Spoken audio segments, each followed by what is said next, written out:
Bonjour à tous, ici Pierre Verret, analyste technique pour Active Trades. C'est non sans plaisir que je vous retrouve pour le deuxième briefing de la semaine. Nous sommes aujourd'hui le mardi 4 décembre 2018. Aujourd'hui, nous allons parler, un petit tour, comme à l'accoutumée sur les marchés actions globaux, mais aussi, surtout européens. Nous allons parler de quelque chose d'assez inquiétant qui se passe aux États-Unis. Je vais bien évidemment parler de l'inversion de la courbe des obligations, marché obligataire. Et puis ensuite, nous essaierons de faire un petit débrief sur les engagements post-G20. A tout de suite.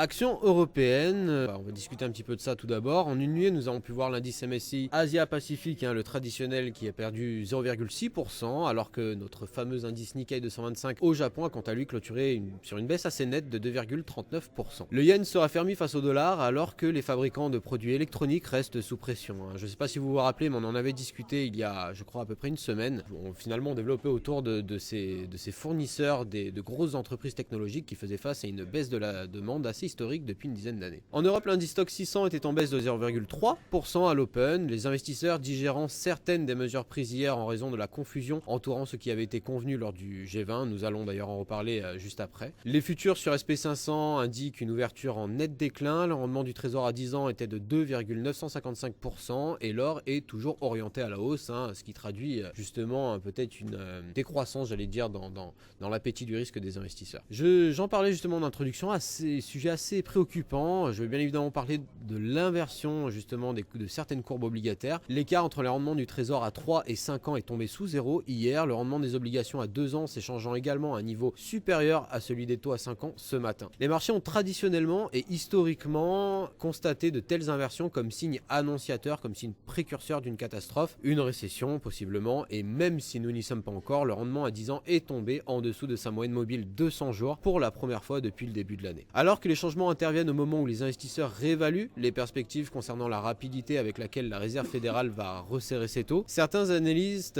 affirment qu'ils ont tort d'agir avec modération sur des évaluations plus bellicistes. Ces inversions de courbe des marchés obligataires traduisent une chute de la confiance des investisseurs sur l'économie à long terme.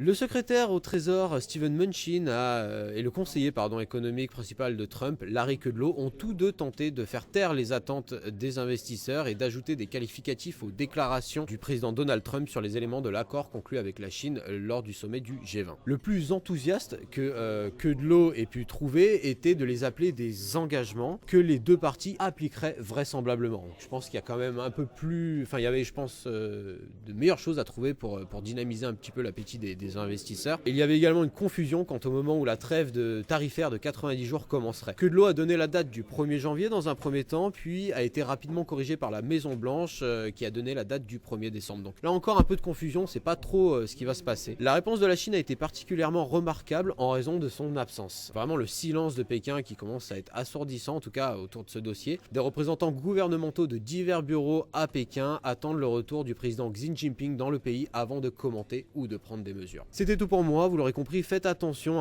autour de ces engagements qui ont été pris lors du G20. Pour l'instant, on n'a rien de confirmé, on est vraiment sur de la spéculation, donc voilà, dans l'attente, justement, les marchés peuvent corriger fortement à la baisse tant qu'il n'y a rien de confirmé. Faites attention à vous, on se retrouve demain pour un nouveau briefing, bon courage et bon trading.